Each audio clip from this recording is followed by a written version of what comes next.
अब तकरीर के लिए गासिब स्टेज पे तशरीफ ला रहे हैं। गासिब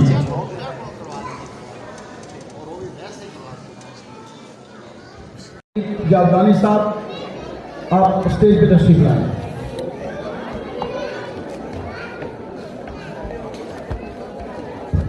वालिदैन ने या दीगर अहबाब ने इधर नहीं आना, सिर्फ वीडियोस बनाने वालों को वीडियोस बनाने दें ताकि आराम के साथ ये हमारा मामला भी मुकम्मल हो सके।